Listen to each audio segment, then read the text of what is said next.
In this lecture about left ventricular function, we're going to study the relaxation of the left ventricle as seen by the mitral ring. Let's analyze the movement of this ring at 2D echo. As seen before, much of the blood flow that enters the left ventricle in case of normal relaxation, it does during the initial third of diastole, when the ventricle relaxes very quickly. When there is an abnormal left ventricular relaxation, most of the blood flow does not enter the left ventricle in the beginning of diastole, just in the last two-thirds of it. This happens because the left ventricle has now a delayed relaxation, and hence it keeps a greater pressure inside the cavity. In other words, the phase of rapid relaxation of the left ventricle in normal condition is within the initial third of diastole, and this phase does not exist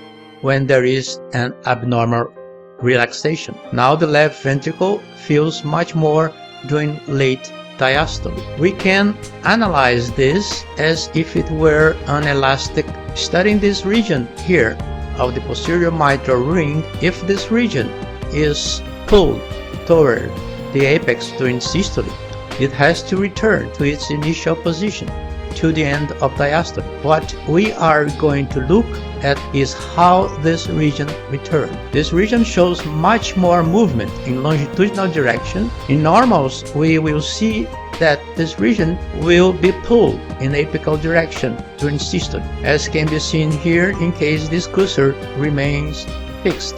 During diastole, it will return to its initial position. During the initial third of diastole, as soon as the mitral valve opens, this return depends mainly on the relaxation of the ventricle. The left ventricular compliance or distensibility is not impairing left ventricular filling in the initial third of diastole. Here we can see it very well. This rubber elastic is pulled and returns exclusively because of its elasticity. Similar to this, the normal left ventricle will pull that region, and the region will return rapidly, very early, and then with atrial contraction it returns just a little bit. Now let's say that we're here with a stationary cursor. Look at this region and watch what will happen. During systole, we see that it was pulled, and then the stationary cursor is seen now here. Then at the right moment that the mitral valve opens, that region has almost returned to its initial position. During the remaining of diastole, it stays there at the initial position. During atrial contraction, what we see is another movement, mostly in the anterior direction, much more than returning to its initial position. At the end of diastole,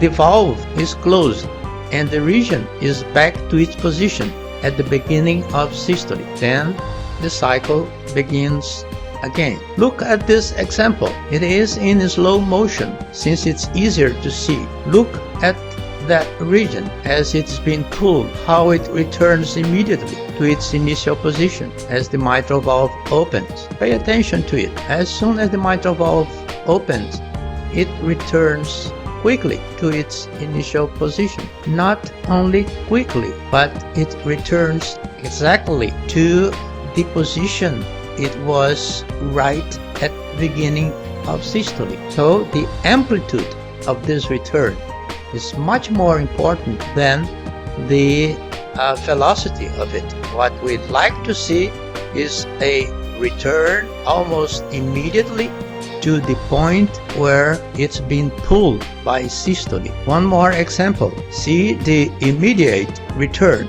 to the initial point. Very fast and a complete return. One more example here, the return to the initial point. Pay attention to this late movement as the region has returned already to its initial systolic position. It occurs in late diastole and it's due to atrial contraction. Notice that it is done in anterior direction toward the transducer. It's an A wave, and even though it can be very large, we should not be impressed by it. The important thing to observe is that the region has returned almost to its initial position already before this atrial contraction, no matter how big it is. Now, what happens when there is delayed relaxation of the left ventricle? The initial return is slow and not completed. It returns only at the end of its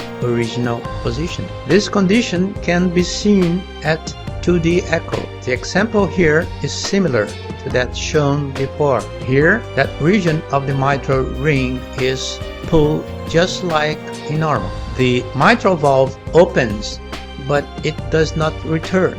It stays hanging in there. It has stopped there. See now, we're at the middle of diastole and it has not returned yet. Now comes atrial contraction and then it returns to the initial position and the valve closes.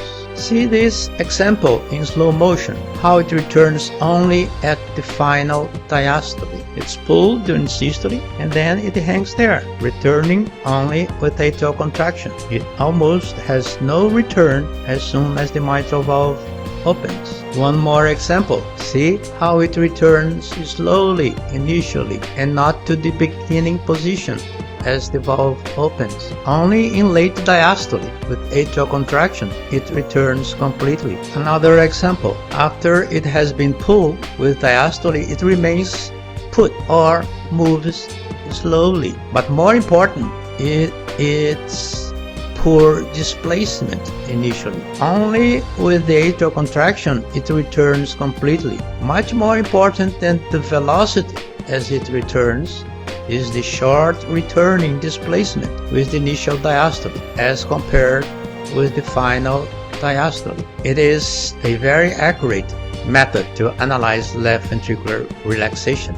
It is easy once you have trained just in a few cases. In any echo study that I do, the first thing that I analyze in the longitudinal X is the relaxation of the left ventricle. Then, when later I see the Doppler mitral flow, I will use Doppler not for the analysis of left ventricular relaxation, since it is not accurate. I will use it for the study of left ventricular compliance or distensibility of the left ventricle, as will be shown in other lecture.